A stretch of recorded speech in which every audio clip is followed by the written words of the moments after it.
If you were spending hundreds of millions of dollars to send weapons to a foreign country, it would probably pay to keep track of them. But apparently that's the last thing that was on the Pentagon's mind when it came to Operation Inherent Resolve in Syria. Special Operations Joint Task Force, Operation Inherent Resolve personnel did not account for the budgeted $715.8 million of counter-ISIS train and equip fund equipment for fiscal years 2017 and 2018. Hundreds of weapons were not properly stored. Duplicate purchases were made.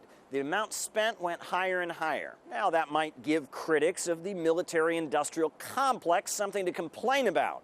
But that's not the crux of the problem here. Take a listen to this.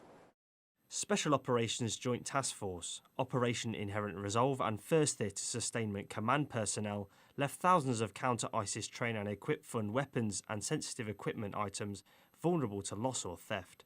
Without conducting consistent inventories and ensuring proper security for CTEF-S equipment, 1st TSC could not determine whether items were lost or stolen, which could delay the initiation of an investigation. So let's be clear. They're saying they're not 100% sure that these weapons ended up in the hands of ISIS terrorists, but that there's a pretty good chance they did. Now, that should raise plenty of questions, especially for those who recall that back in 2017, the so-called vetted opposition was getting stockloads of handouts in weapons from the Pentagon. The original fiscal year 2017 President's budget request for train and equip efforts in Syria funds training and equipment for about 14,000 partner force troops from the vetted Syrian opposition. Seems like some of these vetted opposition were not really interested in fighting the ISIL terrorists. They just focused on their ongoing efforts to violently overthrow the Syrian government. One of our partner forces there unilaterally conducted patrols outside of the agreed-upon de-escalation zone and engaged in activities not focused on fighting ISIS. It seems like American weapons pretty consistently end up not in the hands of anti-terrorist fighters, but in the hands of terrorists themselves. Let's see what's been captured.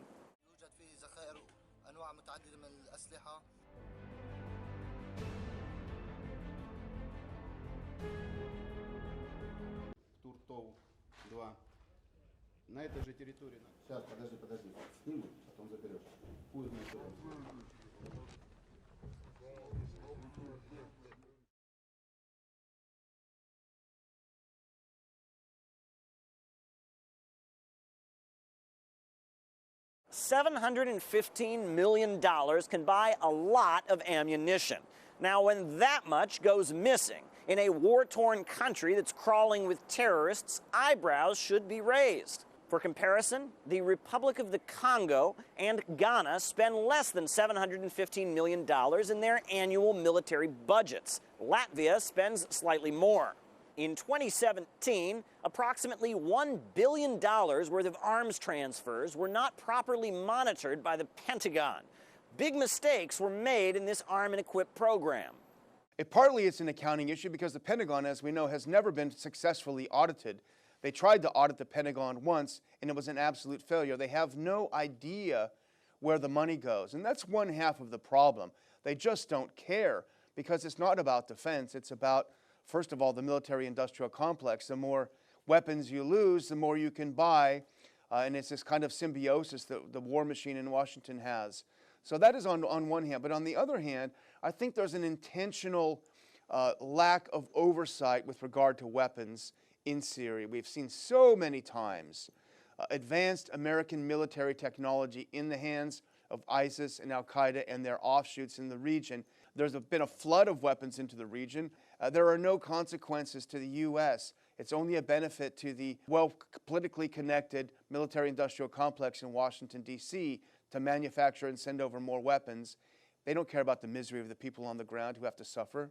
U.S. leaders frequently describe their operations in the Middle East as efforts to stabilize the region.